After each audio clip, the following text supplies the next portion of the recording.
your Google My Business presence is extremely important when it comes to generating trust with both your users and with Google. And a large part of this trust comes from reviews. A user can look at your Google My Business and look at your reviews and, can tell a lot about your business just by looking at those.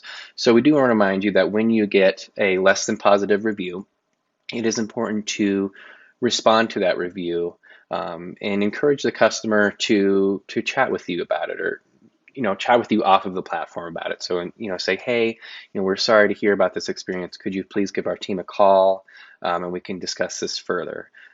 Doing things like this helps to show customers who are, shopping around for your services that you do care about your customers and you're not, just ignoring bad experiences. You're there to make every experience with your company a great experience.